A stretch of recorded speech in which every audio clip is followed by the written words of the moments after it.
I work in an office building that's big enough to feel empty when half the people are out. It's a quiet kind of place, the kind of quiet that isn't peaceful, just constant. Keyboards clicking, HVAC humming, the occasional cough or printer grinding away in the corner. I never thought much about how eerie it could get until that one night I stayed late alone. I was catching up on reports, the kind of repetitive work that numbs you after an hour.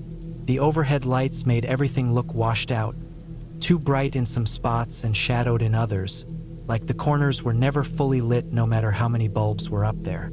It was a Thursday. I remember because I'd planned to leave early the next day. I was sitting at my desk, third floor, open plan layout, rows of cubicles divided by half walls that didn't do much for privacy. Everyone else had already gone home. The janitorial crew usually came in around 9, but I was there past 10. My section of the office felt like a ghost town. The vending machine light glowed down the hallway, flickering just enough to make me notice it every few seconds. I had my headphones out because I liked hearing the small noises of the building. The air vents rattled sometimes when the system kicked in. I could hear the faint buzz of the fluorescent lights. I was just about done with my report when I heard something that didn't sound like any of that. It was metal on metal, dull but sharp enough to make me look up.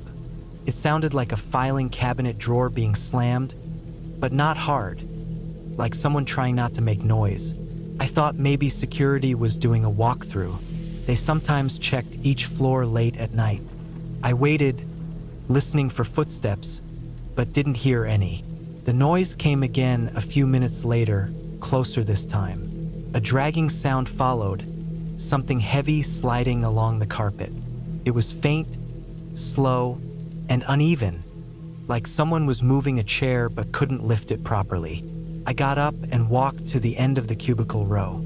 My eyes adjusted to the darker section ahead where half the lights were on motion sensors. I waved my hand, and they flicked on, one by one, lighting up the hall. Nothing looked out of place. Desks were neat, chairs tucked in, computers off. I stood there for a while, waiting, and when nothing else happened, I went back to my seat. I tried to shake it off. Buildings make noises. Pipes, air ducts, temperature changes. They all have their own way of sounding like footsteps or movement when you're alone long enough. Still, I found myself glancing up every few minutes. That's when I saw something odd across the room. We had an old rolling ladder, one of those gray metal ones used to reach the top shelves in the storage area. It was always parked by the supply closet near the back wall. When I looked up, it wasn't there. I could see the empty space where it always sat. It's not something that moves on its own, you'd have to physically push it. The thought of someone else being in there started to bother me. Not because I was scared exactly, but because it didn't make sense. I decided to check. I left my desk again, walked the row, and turned the corner where the hallway bent toward the storage area. The motion lights stayed dark for a second, then blinked on slowly. The ladder was there again, but it was at an angle, half-turned, not parked flat against the wall like usual. There were faint tracks on the carpet where it had been rolled. That was enough for me to pack up. I didn't want to be the last person left in a building that felt like it was moving around me.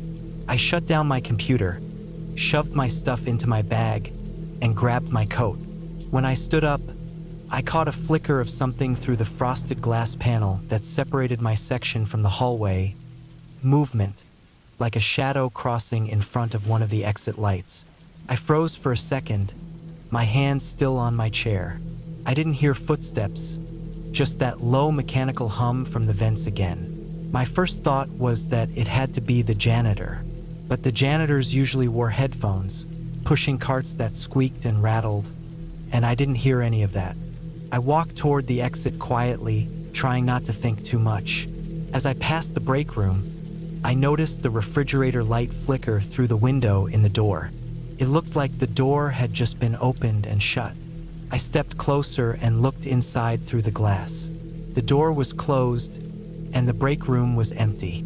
My chest felt tight in a way I couldn't explain. It wasn't fear exactly, It was the kind of tension that builds when your brain starts trying to find a pattern that isn't there.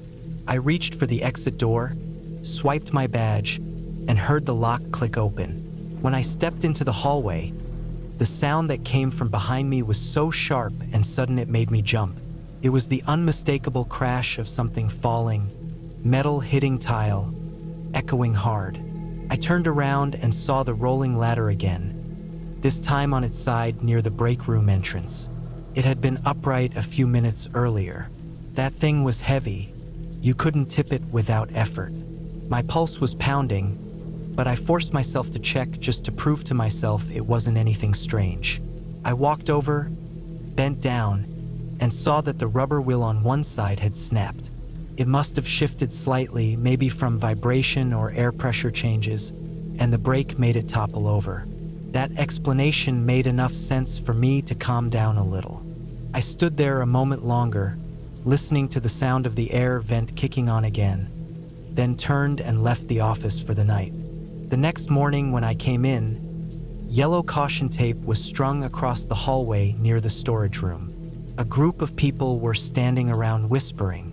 My manager came in looking pale and said there had been an accident. The janitor, the one who usually cleaned our floor, had been found in the storage area early that morning. He'd been crushed by one of the sliding shelves used to hold boxes of files. The shelf was one of those heavy, crank-operated systems that move along rails to save space. Somehow it had closed on him while he was cleaning behind it. They said his cart had been left parked near the rolling ladder, tipped over just like I'd seen it. They thought he might have been using it to reach something when the shelf started to move. No one could explain how it happened. The safety lever that locks the shelves in place was supposed to prevent any movement. It was found disengaged. That part didn't sit right with me. You have to physically turn the handle to release the lock. It's not something that slips on its own. The idea that it was unlocked meant someone had either forgotten or ignored it. They shut down the floor for inspection that day. I sat in the break room downstairs, trying to go through emails, but my mind kept going back to that moment I'd seen the ladder move. I tried to piece together the timeline, how late I'd been there, when the janitor usually came in, what time the cleaning crew was scheduled for. The math didn't make sense. I'd left around 10:30. The accident report said they estimated the time of death between 10 and 11. That meant he'd been there while I was. I kept thinking about those sounds I'd heard. The dragging, the metal clanging, the ladder tipping. They weren't random noises. He'd been moving around, probably setting up his equipment, maybe trying to reach something high on the shelves. The noise I'd mistaken for a drawer or someone rolling a chair was likely him trying to adjust the ladder or push the shelf to line it up right. And when I heard that last crash, it wasn't the ladder falling by itself. It was him being pinned. What unsettled me most was how quiet it had been afterward. I hadn't heard anything else. No shouts, no movement. I'd walked right past the spot minutes later, not realizing what had just happened only a few feet away. It's strange how normal things can look when something terrible has just occurred nearby. I've thought about that night a lot since then. I try not to work late anymore, even if it means falling behind. Every time I pass the supply area now, I notice the new safety signs they've put up, the bold red ones warning to lock and tag all moving equipment before maintenance or cleaning. They say safety rules are written in blood. I used to think that was just a saying, something managers said to make you take regulations seriously. But standing there, looking at that new bright yellow lockout tag on the crank handle, I understood what it really meant. Someone's life had literally written that rule in blood, right there in our office. The building feels different now at night. Even with the lights on, it's got that heavy silence again, like it remembers what happened.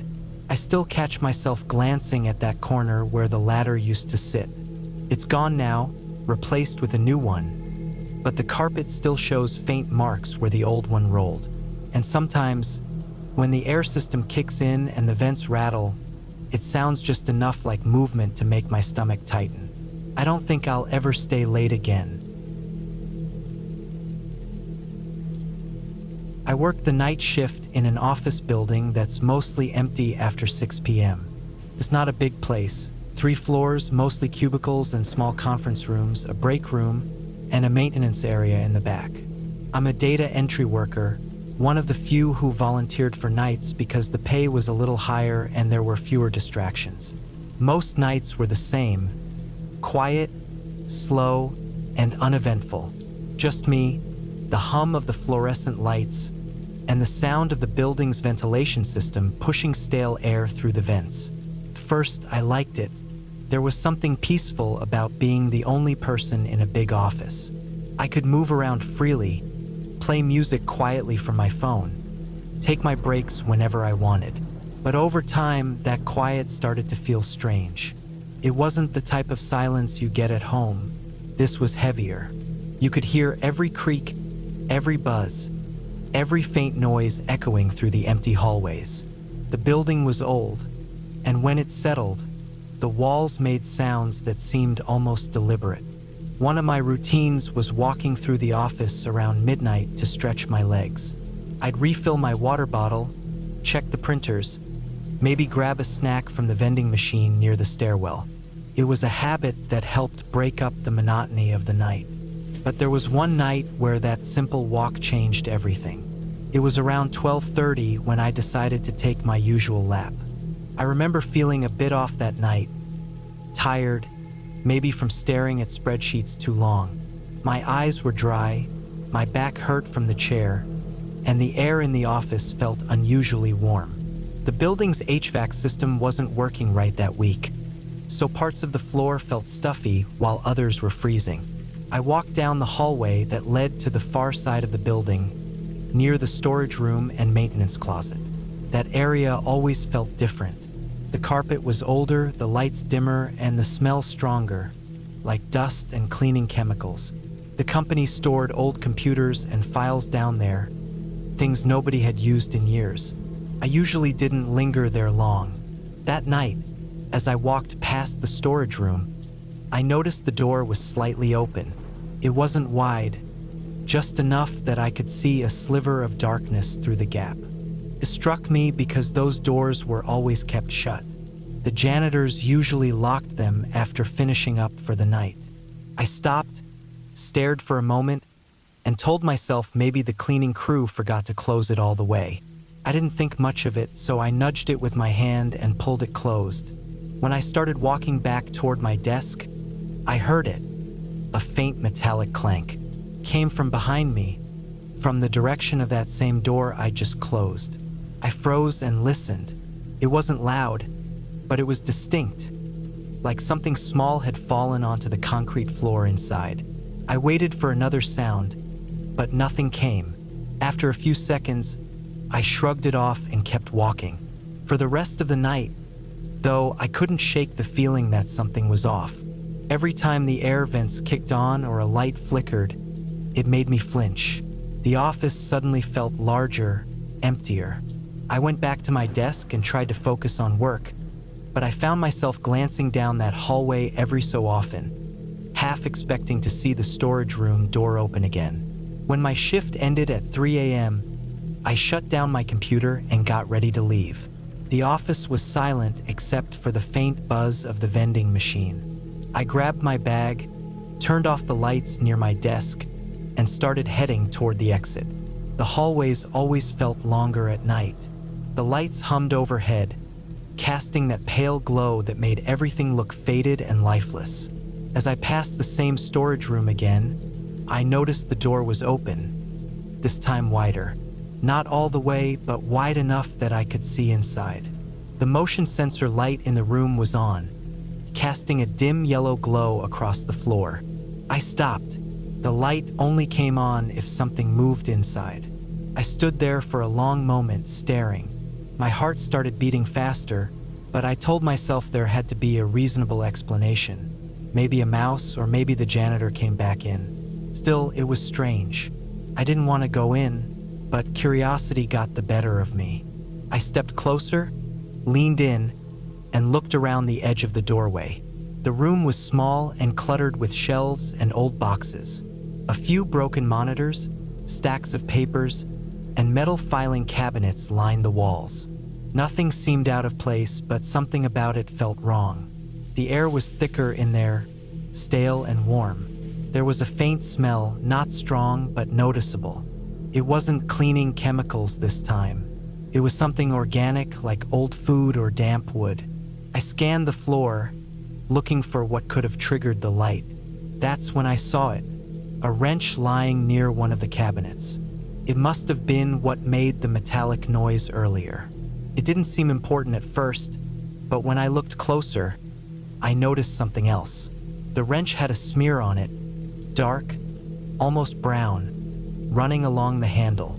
It wasn't oil. A wave of unease hit me. I didn't want to touch anything. I backed out of the room, closed the door, and went straight for the exit. I told myself I'd mention it in the maintenance log later, but honestly, I just wanted to get out of that building.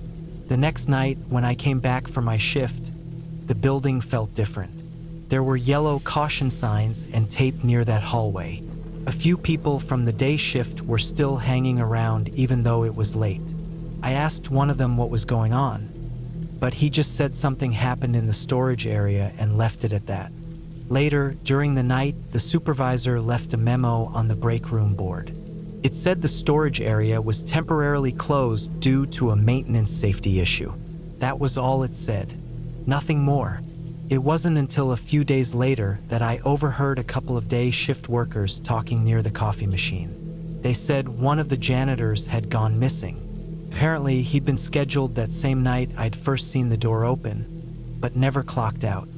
His cart was found near the stairwell, but nobody saw him leave. Security cameras didn't catch him exiting the building either. That hit me hard. I realized that if he'd been working in that area when I first saw the door open, he might have already been gone by then. The thought made my stomach twist. I remembered that smell, faint but wrong, and the wrench on the floor. Maybe it was unrelated, but it didn't feel like it. The investigation went on for weeks. The police came by a few times, asking questions, checking camera footage, and walking through the building. Nothing came of it. They said they couldn't find any signs of forced entry or struggle.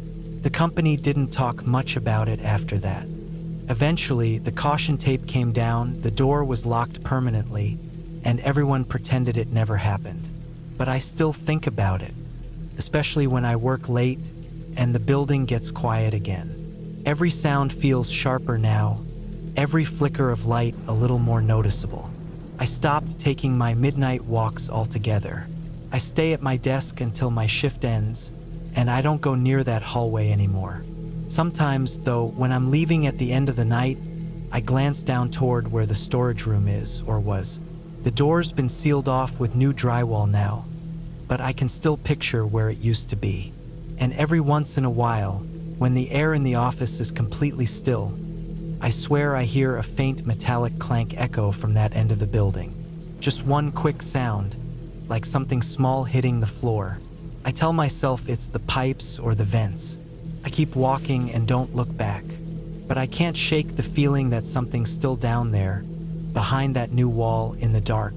And whatever it is, it's been there since the night that janitor disappeared. I've worked in offices most of my adult life, and I can honestly say that they can feel stranger and heavier than any other place I've ever been.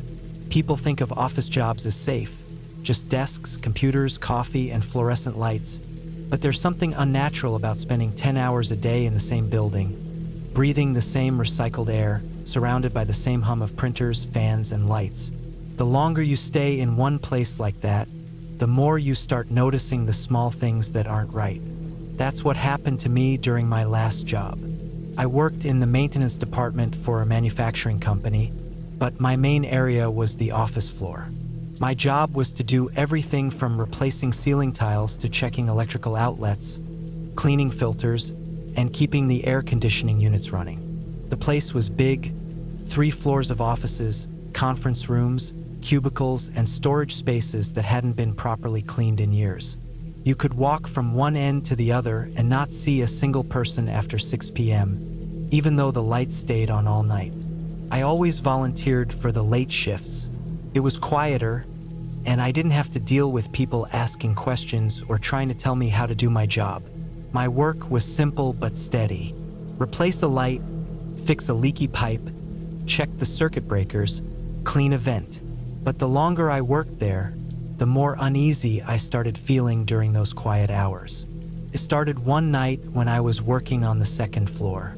I was fixing a section of the drop ceiling above the copy room. The tiles had been sagging for a while due to a small leak, so I went up on a ladder to replace them.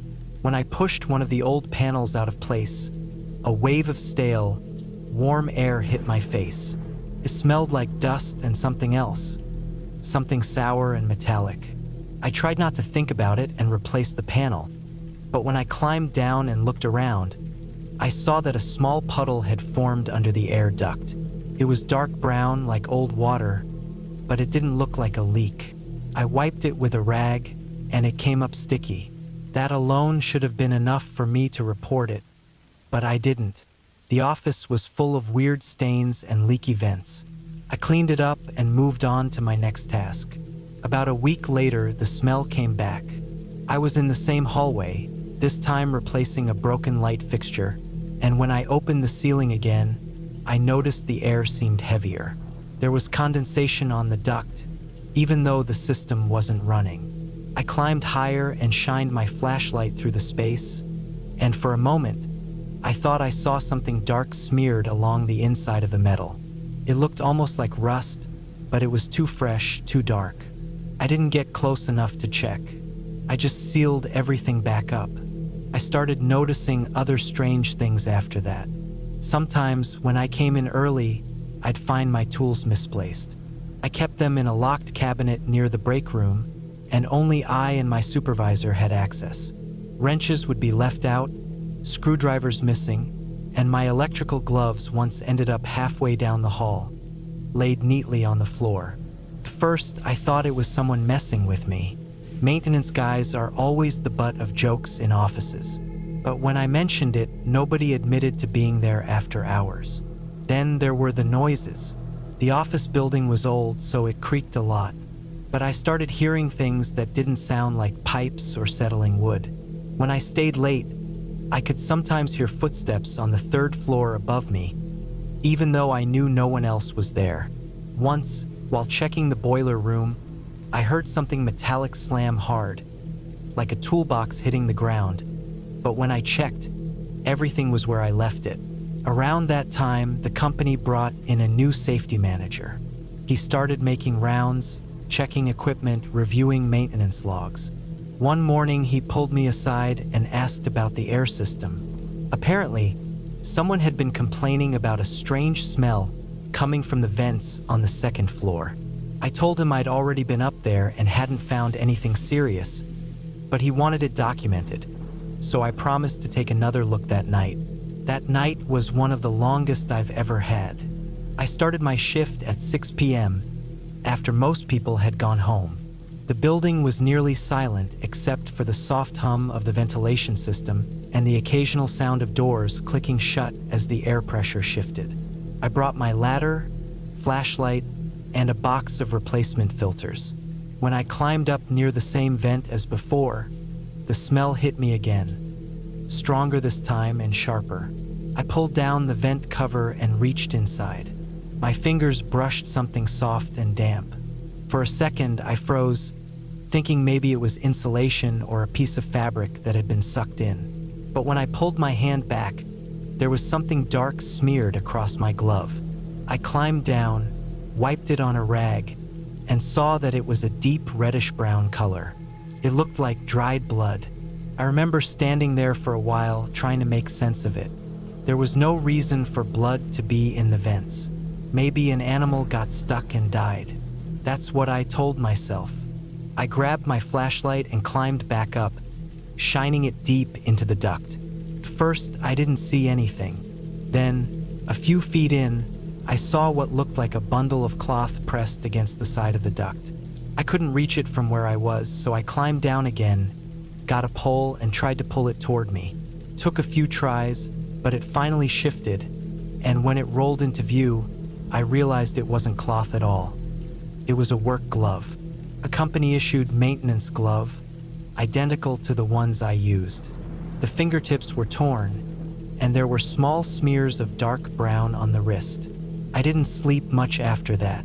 I turned the glove in to my supervisor the next morning, who said he'd look into it. A few days later, I noticed they sealed off that section of ductwork completely. No explanation, no notice. Just closed off with new panels and fresh insulation. Nobody ever mentioned it again. The strange thing is, a few weeks before that, one of the older maintenance guys, Rick, had stopped showing up. I hadn't thought much of it because people came and went all the time in our department. When I asked around, someone said he'd quit unexpectedly. No notice. That didn't make sense. Rick had worked there almost 10 years and used to joke that he'd die before he retired. He always left his things neat, labeled, and logged. But when I checked the tool cage, his locker was still full. I never got an answer about the glove or the smell or the stains in the vents. But after that night, I started taking the safety rules more seriously, especially the lockout tagout ones. People can laugh about safety being over the top, but it only takes one slip, 1 second of carelessness, for someone to disappear and never be found again. A few months later, the company did a full remodel of the building. They replaced all the ceiling tiles, rewired the lighting, and redid the HVAC system. I left before it was finished. I couldn't stand being there anymore. The air always felt thick, heavy with something I couldn't explain. Even now, years later, I still think about that glove in the duct, the smell, and how the stains seemed to spread every week I went back. Maybe it really was an animal, maybe not. But whenever someone laughs about cutting corners or skipping lockout procedures, I think about that building and the silence that hung there at night, as if the walls themselves remembered what had happened. Because in places like that, safety rules aren't just written on paper, they're written in what's left behind. I've always preferred working late. Most people hate being in an office after everyone leaves, but I like the quiet. No ringing phones, no small talk, no meetings. Just the hum of the lights and the soft whir of the HVAC system. Felt cleaner that way, peaceful in a strange way. But after what happened a few years ago, I don't stay late anymore. Not ever. I worked for a logistics company that rented 3 floors of an old industrial building downtown. The place had been around since the 70s, and you could tell. The air vents rattled when the system kicked on. The lights flickered every now and then, and the carpet in some hallways had that faint smell of dust and coffee that never went away. Still, it was a good job, and I didn't mind being one of the last people out most nights. It was late autumn when I started noticing the weird things. That's when the heating system first began acting up. I handled general office maintenance, which meant I got stuck with everything. Broken chairs, leaky faucets, jammed printers, whatever needed fixing. Around November, the second floor hallway started getting these random cold spots. 1 minute the air would feel normal, and the next it would drop 10 degrees like someone had opened a freezer door. I thought it was just the vents, so I checked them. Most were fine.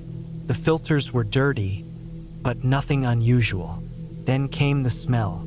It wasn't strong at first, just a faint odor that drifted through the hallway near the break room. It smelled like damp insulation or something rotting inside the vents. I figured a mouse had crawled in and died somewhere in the ductwork, which happens more than people realize. I meant to report it to building management, but we were busy, and I put it off. A week later, one of the office cleaners mentioned that the smell was getting stronger. I came in early the next day to check it out. The air felt thick, heavy, almost greasy. When I got close to the break room, I noticed that the ceiling tile above the fridge had a dark stain spreading from the vent. It looked like something had leaked out and dried there.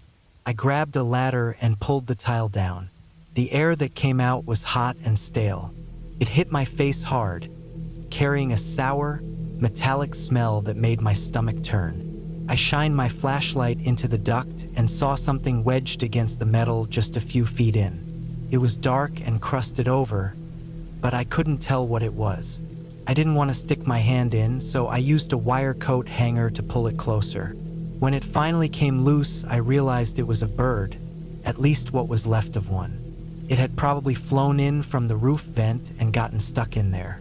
Its feathers were matted down, bones half exposed, and it looked like it had been there for weeks. I threw it out, sprayed disinfectant, and figured that was the end of it. But after that, things started feeling wrong in that part of the building. The smell went away, but the air stayed warm, almost too warm, even when the heating system was off. Some nights, when I was closing up, I'd pass through that hallway and feel like the air was pressing down on me. I'd get goosebumps even though the temperature was higher than anywhere else. Around that same time, the security system started giving us trouble. The cameras on the second floor would randomly cut out for a few minutes and then come back on. The maintenance company blamed old wiring, so I replaced the power supply. It didn't fix it. Then the motion sensors in that same hallway started triggering even when nobody was there. I'd get a text alert from the system showing motion at 11 p.m. But when I checked the footage, there'd be nothing, just an empty hallway, lights humming, chairs perfectly still. One night I stayed late again. It was a Friday, close to midnight, and I was trying to finish an inventory report. The office was silent except for the air system cycling on and off. I went to grab a drink from the break room, and as I passed that same hallway, I heard something faint. It was a rhythmic sound, almost like tapping. Slow, spaced out, but steady. It seemed to be coming from inside the wall near the vent. I stopped and listened. Top, top, top. Then it stopped. The lights flickered once, quick but sharp. I told myself it was just the ducts expanding with heat, which is common in old buildings. Still, it made me uneasy. I walked faster after that, didn't even stop for the drink, just went back to my desk. About an hour later, I was finishing up when the motion alert on my phone buzzed. I looked at the screen. Motion detected. Second floor hallway. I almost ignored it, but curiosity got me. I pulled up the live feed from the security app. For a few seconds, it showed nothing. Just the same hallway, same flickering lights. Then I noticed something weird. One of the chairs near the break room door wasn't where it usually was. It had been moved a few feet to the left, like someone had bumped into it. That was enough for me. I locked up and went home. I didn't even finish the report. The next morning, the cleaning crew refused to work on the second floor. They said there was water pooling under the vent near the break room. When I got there, I saw what they meant. A thick, brownish liquid was dripping from the vent again, forming a small puddle that smelled faintly metallic. I opened the ceiling panel and found that the duct insulation was soaked. I followed it along to the main unit and discovered that the condensation tray under the air handler had cracked. The drip pan had been leaking slowly, collecting dirt and dust that mixed with the water until it formed that dark sludge. It had probably been going on for months. I replaced the tray, cleaned everything up, and finally felt like I'd figured out what was wrong. It made sense. There was no mystery to it, just old equipment failing like it always does. But even after fixing it, I couldn't shake the strange tension in that hallway.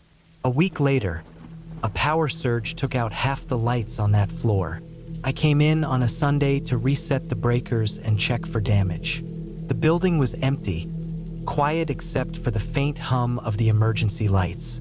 I started walking the hallway, flashlight in hand, tracing the power lines through the ceiling panels.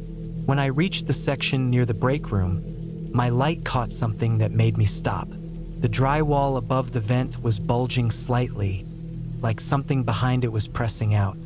It wasn't huge, just a slight curve, but it hadn't been like that before. I pulled one of the screws out and eased the panel open. A wave of warm, damp air hit me again. Inside, the insulation was soaked and blackened. When I shined my flashlight in deeper, I saw what looked like a bundle of wires twisted around each other. Then I realized it wasn't wires. It was a melted section of electrical conduit, fused and deformed from heat. That entire section had nearly burned from the inside out. The building's wiring was old, and that cracked drip pan had probably leaked moisture into the conduit for months.